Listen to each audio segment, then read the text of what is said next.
Então, vamos iniciar com a nossa prece. Vamos. Graças a Deus. Graças a Deus porque nos concede esse encontro tão maravilhoso do estudo, em que juntos podemos trocar as nossas vibrações, ouvir com paciência os ensinamentos desse projeto tão importante para os nossos estudos, estar com os amigos caravaneiros do amor e do bem. E nós agradecemos, então, a Deus esta oportunidade. A Maria Santíssima, nossa Mãe, que está sempre conosco, nos dando aquele aconchego amigo.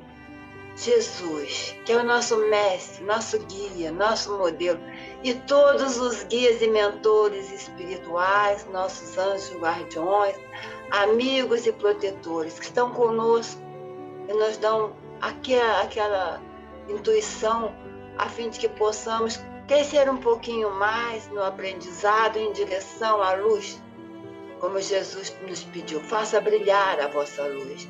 E nós estamos tentando e vamos conseguindo aos pouquinhos melhorar a cada dia, de passos lentos, como as crianças engateando, mas estamos aqui, confiando, tendo esperança, vibrando por todos, desejando paz, luz, entendimento, e que Deus abençoe a nossa irmã que vai falar hoje, e abençoe a todos os que estão com problemas de saúde, que nós sabemos.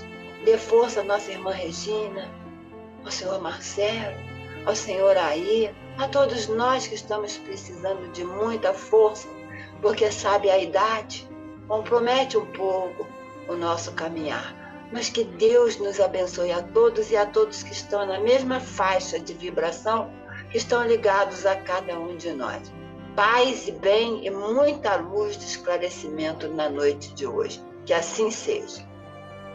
Graças a Deus. Muito obrigada, Leila, por essa prece tão maravilhosa e que fala muito, inclusive, né, você colocou de uma maneira já até introduzindo o tema, que é os círculos, né, nos círculos da fé.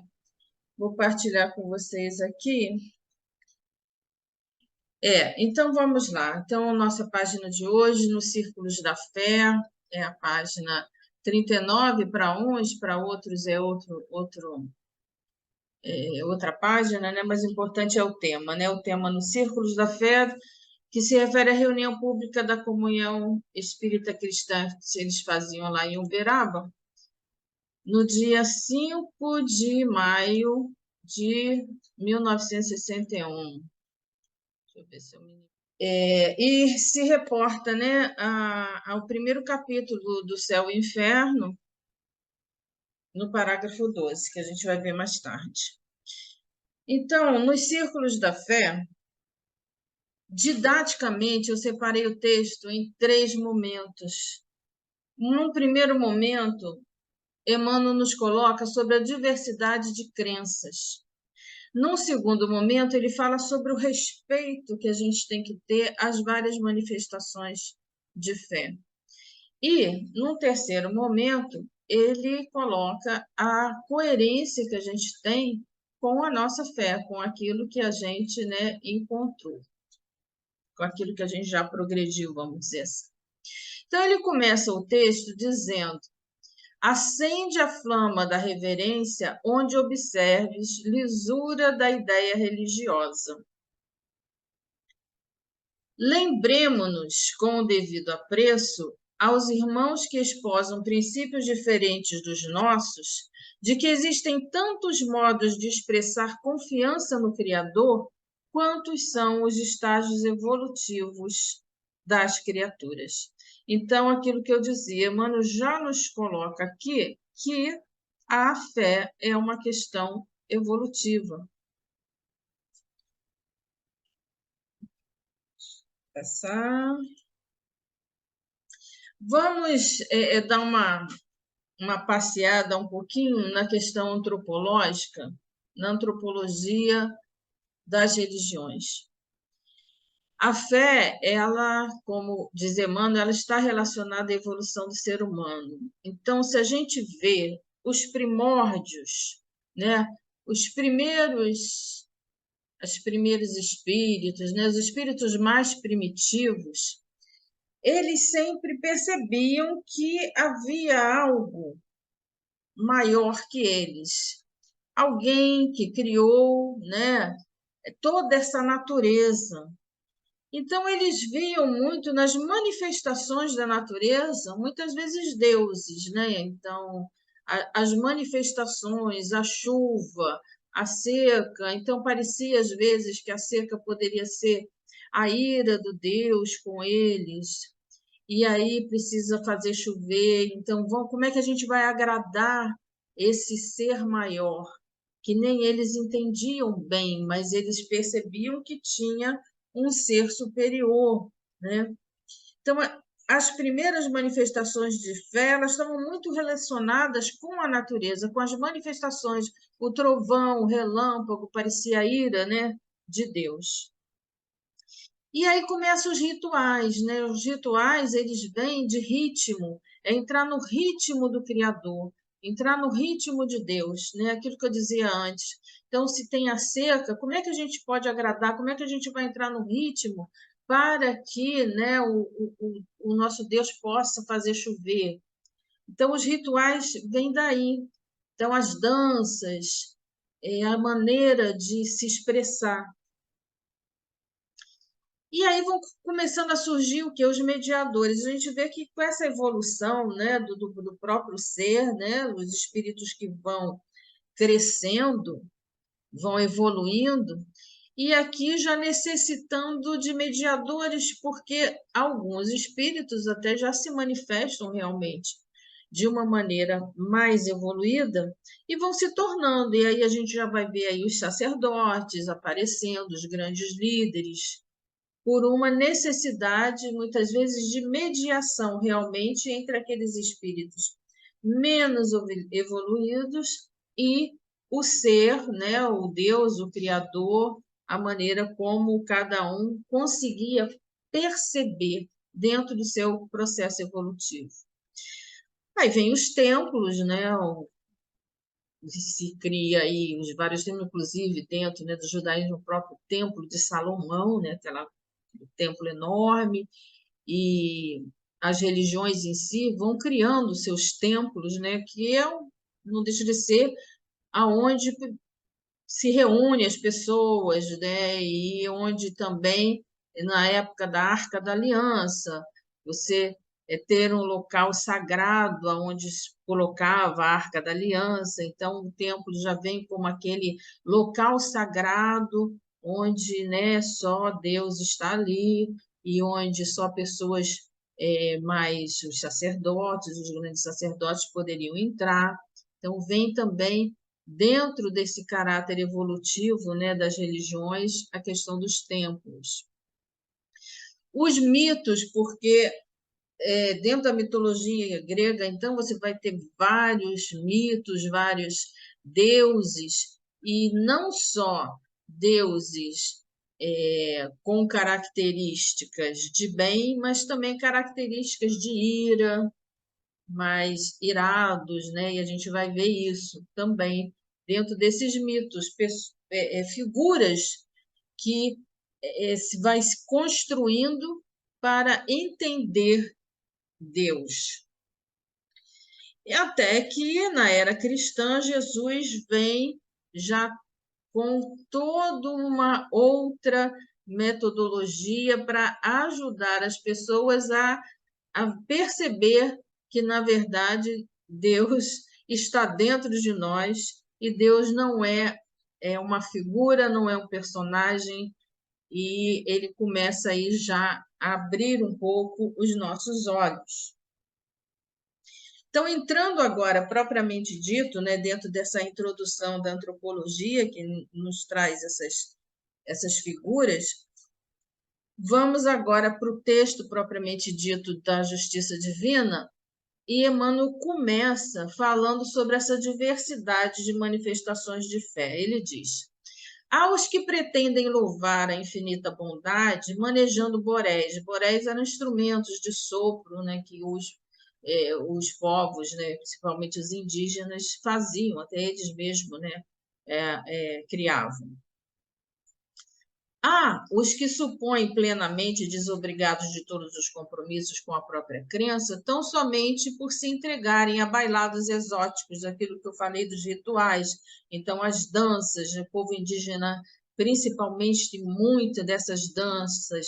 A gente vê a folia de reis, onde o povo tem essa religiosidade, onde vai passando a folia, vão dançando, vão entrando nas casas, essas manifestações religiosas.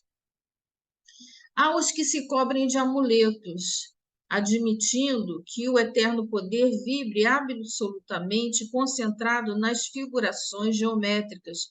Então, dentro daquele símbolo, representa alguma coisa e alguma fé, e as pessoas se apegam, às vezes, a esses amuletos, a esses símbolos, a simbologia. Há os que fazem votos de solidão, diz Emmanuel, né? Querendo agradar aos céus, fugindo de trabalhar. Então, a gente vê aí a época, né, dos primeiros, dos eremitas, dos monges que se refugiavam. O próprio Francisco de Assis passa, né, esse período de recolhimento. Há os que levantam santuários, aquilo que eu falei dos templos, né, de ouro e pedraria, julgando homenagear o divino amor, através de, vou fazer um templo muito bonito, né, para aquele Deus que eu cultuo.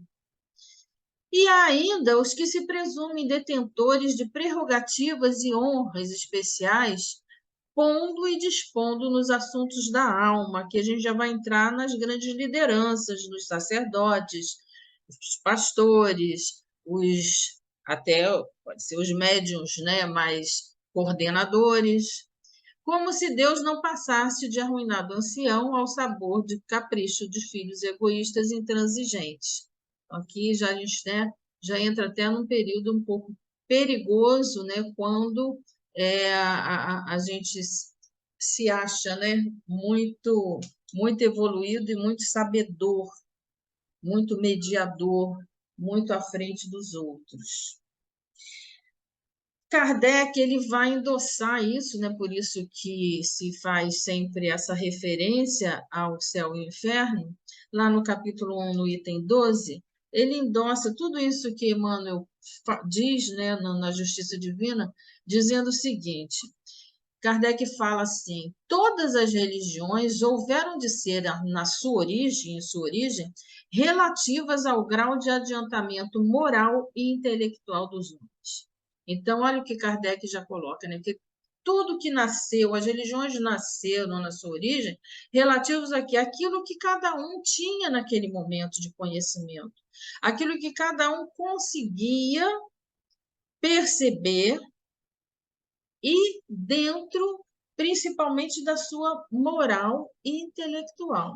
Se a gente faz um pouco o retrato, isso que Kardec coloca, né, que todos têm na sua origem o grau de adiantamento intelectual e moral, eu trago aqui um pouquinho para a gente refletir sobre, não vou entrar no politeísmo, mas a gente fica no monoteísmo, que é da onde, né, a gente veio. Então, se a gente vê os conceitos de Deus, por exemplo, dentro do monoteísmo, que é, né, o grande início ali no judaísmo, vem com a figura de Abraão. Abraão já vem falar do Deus único, do El Shaddai, mas ele chama Deus de El Shaddai, que é o Senhor dos senhores.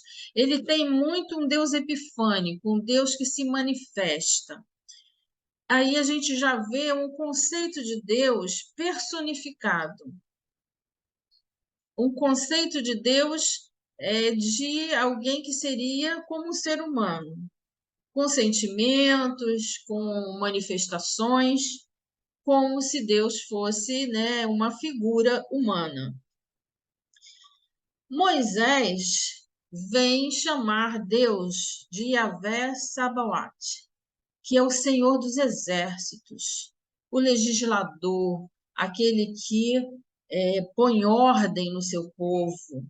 também a gente vê aqui uma figura ainda de um Deus personificado, um Deus puxado para elementos do quê? Daquilo que se conhecia, que era o ser humano.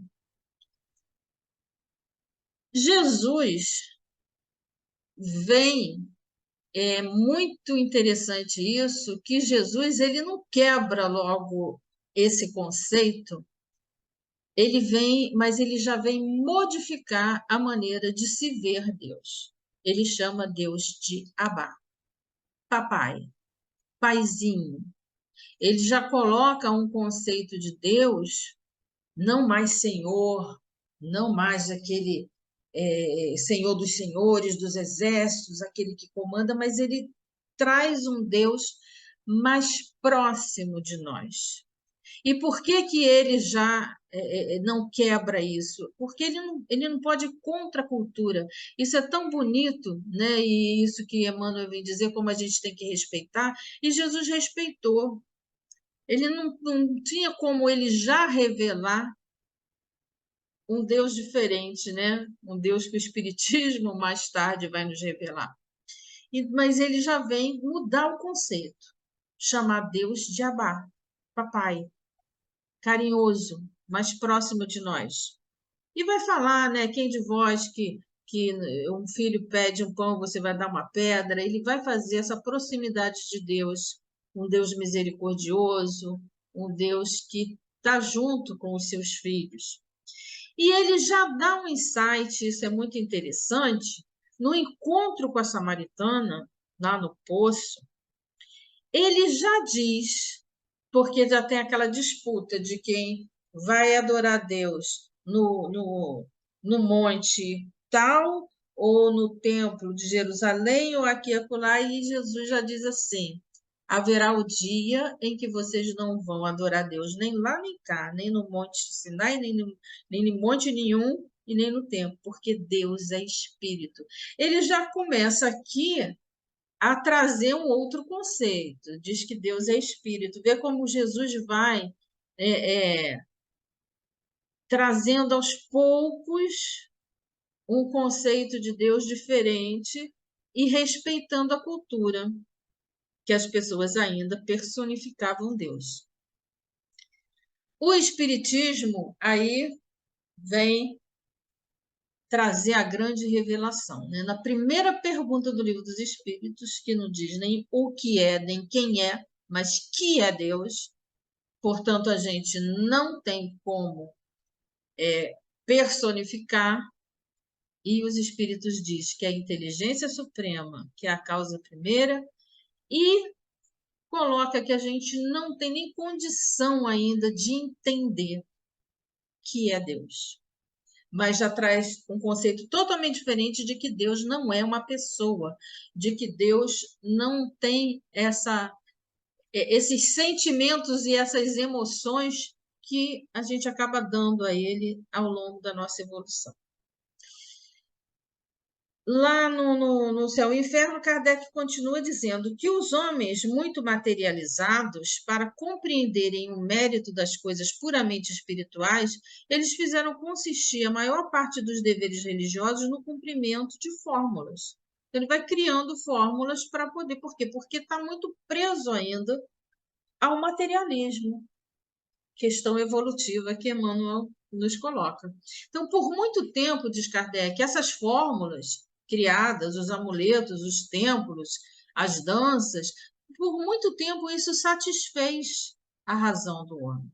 Porém, mais tarde, porque se fizesse a luz no seu espírito, sentindo vazio nessas fórmulas, que já não mais satisfaziam o ser humano, uma vez que a religião não preenchia, abandonaram a religião e tornaram-se filósofos, diz Kardec. O que é a filosofia? É o querer saber das coisas, o conceito das coisas, é trazer a razão. E muitos também aí já passam por uma questão tão racional que aí se afastam de Deus. Aí é o outro perigo, né? Então, Kardec continua dizendo lá no item 14 o seguinte, que instintivamente tem o homem a crença no futuro. O capítulo 1 fala isso, né? É o porvir, né? O que será o porvir. O homem tem essa sede de saber o que vai acontecer, e ele busca isso. Mas não possuindo, até agora, ele está falando lá no século XIX, nenhuma base certa para definir, porque até então, Kardec é que vai codificar, que vai fazer toda uma pesquisa, mas até então não se tem essa base racional para definir Deus. A sua imaginação, quer dizer, a imaginação do homem, né, de nós, seres humanos, fantasiou os sistemas que originaram a diversidade das crenças. Então, a gente acaba fantasiando, trazendo, porque é a maneira como a gente consegue se comunicar com esse divino dentro daquilo que nós alcançamos. É certo, é errado? Não importa, não é essa a questão.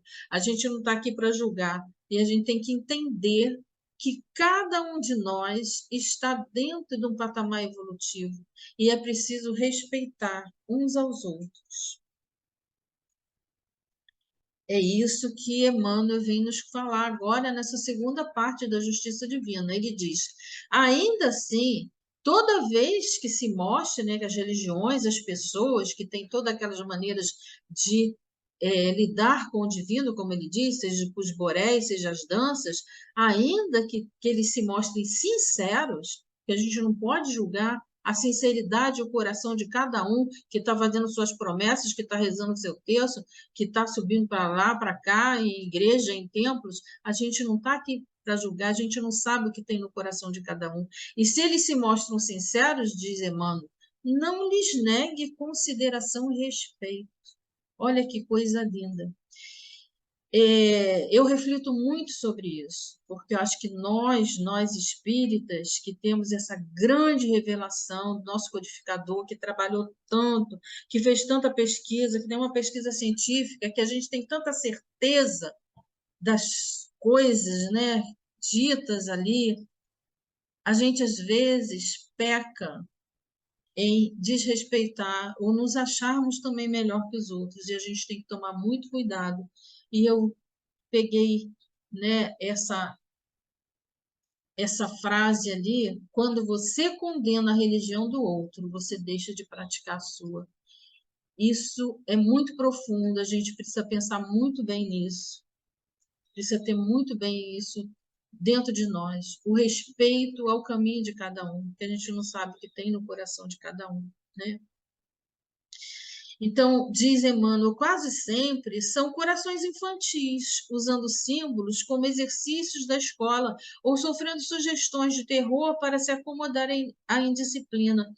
Então, olha que ele coloca aqui o exemplo da escola. Então, se a pessoa precisa somar 3 mais 4 para saber que dá 7, se ela conta nos dedos, não importa, ela vai chegar ao resultado. E talvez ela precisa ainda contar nos dedos para chegar lá. Então, muitas vezes, a pessoa precisa de alguns suportes e de alguns rituais ou de algumas coisas para poder entender e se chegar a um amanhã, ela conseguir se libertar e dizer: eu não preciso de nada disso para chegar ao Criador, mas nesse momento, se eu sou esse coração infantil, como diz Emmanuel, né, a gente precisa respeitar. E a terceira parte, que é o grande desafio, é a gente se manter coerente nas formas da fé que nós alcançamos. Porque, ao mesmo tempo, a gente também não tem que se dobrar e praticar outras coisas, porque, em nome, como ele diz, da fraternidade. Olha o que ele diz. Contudo, não lhes abraces as ilusões. A gente não tem que abraçar ilusão se eu não acho que aquilo é devido. A pretexto de honorificar a fraternidade. Porque a verdadeira fraternidade, diz Emmanuel, se movimenta a favor dos companheiros de evolução, careando-lhes o raciocínio sem violentar-lhes o sentimento. Gente, eu acho que isso é um desafio muito grande. A gente está sempre buscando o racional, colocar, né, tudo que a gente necessita ou não precisa para chegar a Deus, mas respeitar, não violentar o sentimento das pessoas. É preciso não engrossar hoje as amarras do preconceito, diz Emmanuel, para que o preconceito não se faça crueldade amanhã, perseguindo em nome da caridade ou suplicando em nome da fé. Se a doutrina espírita já te alcançou o entendimento, apoiando-te a libertação interior e ensinando-te a religião natural da responsabilidade com Deus em ti mesmo, se eu já alcancei isso, se eu não preciso de amuleto, se eu não preciso de terço, se eu não preciso de templo, se eu não preciso de nada, se eu tenho essa libertação dentro de mim, se eu já alcancei isso, diz Emmanuel, recorda a promessa do Cristo, conhecereis a verdade e, afinal, a verdade vos fará livres. Então, meus irmãos, o que Emmanuel nos coloca é isso. A fé, ela é um crescente. Ela é um crescente na nossa evolução.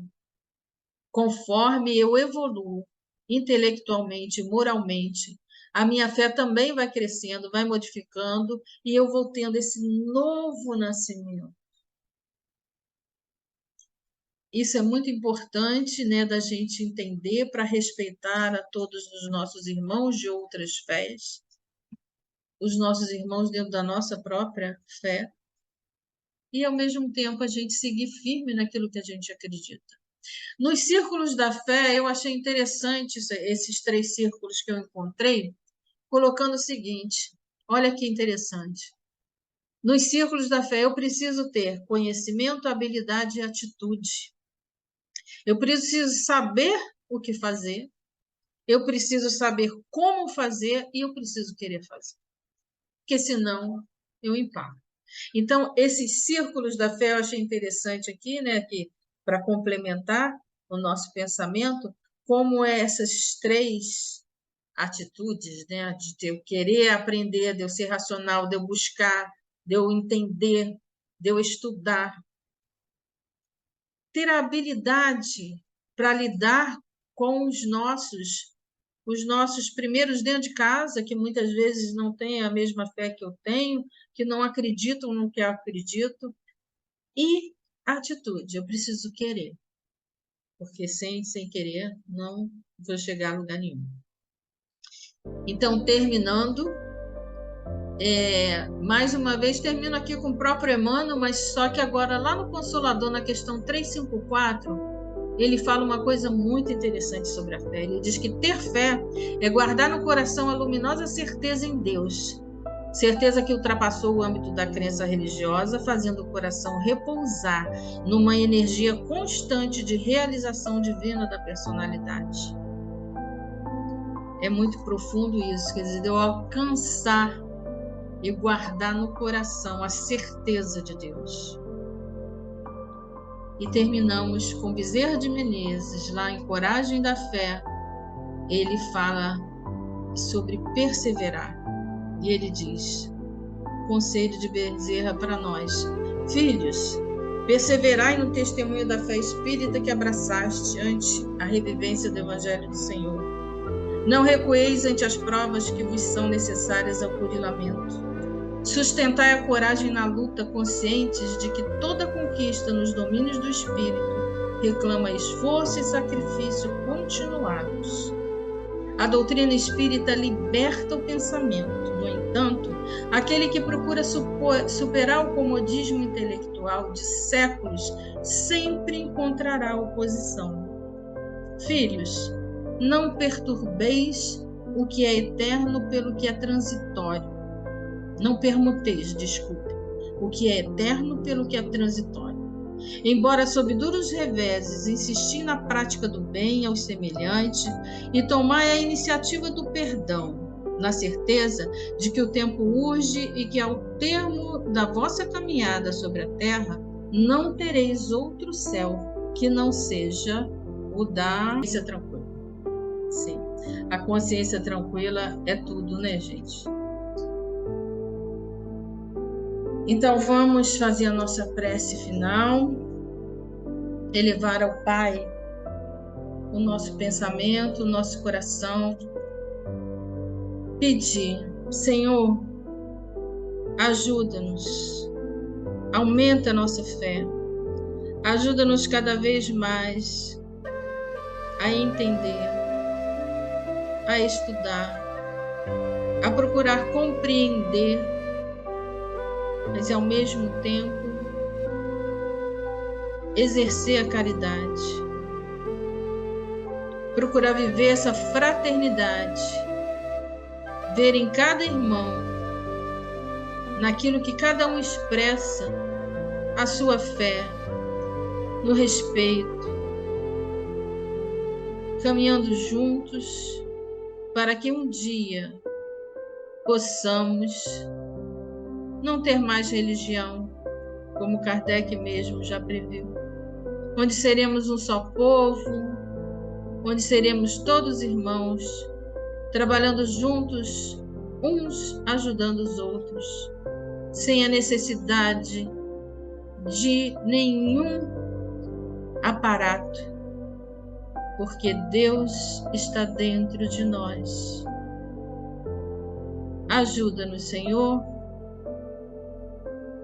em cada dificuldade de nossa existência, a passar por todas essas provas que tem nos dado. A nossa caravana tem passado por tantos momentos difíceis, cada membro, cada situação de cada um. Olhai, conselheiro, nosso mentor, esteja conosco agora e por todo sempre. Assim seja. Amém. Falei demais hoje, mas tem 3 minutinhos. Alguém quiser falar alguma coisa, é só abrir o microfone e se colocar. Agradecer. Agradecer por tudo. Que essa noite foi maravilhosa. Gratidão.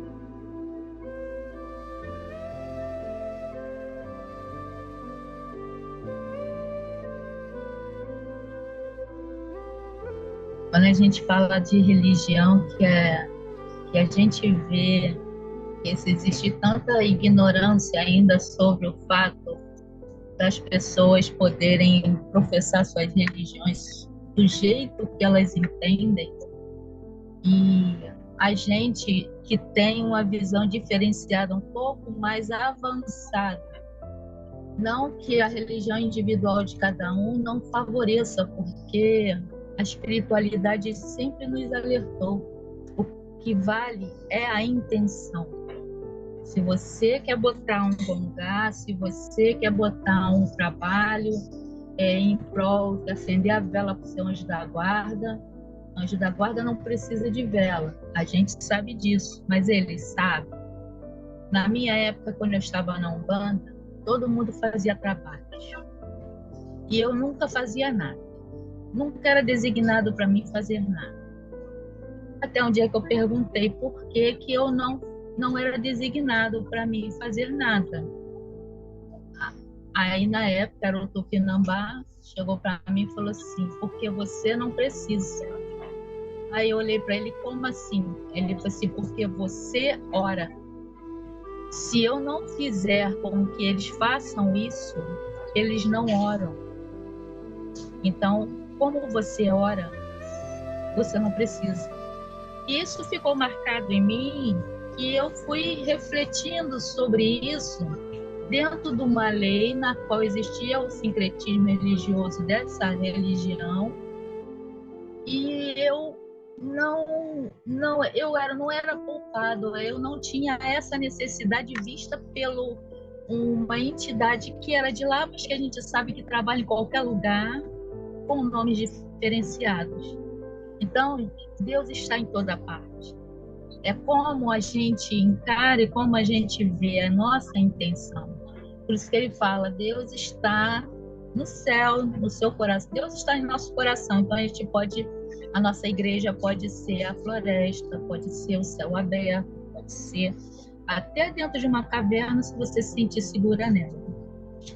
Então, Emmanuel veio nos mostrar a grandeza do Jesus e a singeleza dele no trato com a gente, que é tão pequeno ainda, né? Sabendo das nossas dificuldades, que tudo isso aconteceria. Mas ele fala: estamos aqui junto com vocês, seja onde vocês quiserem estar. contanto que a sua intenção seja melhor. E achei lindo também, Valéria, adorei. Vai dar Zoom já já. Obrigado a todas. Que bom te ver aqui, Suzy, Neide, Miriam e Leila. E os que virão para ver depois. Deus fique conosco e até a próxima quarta. Se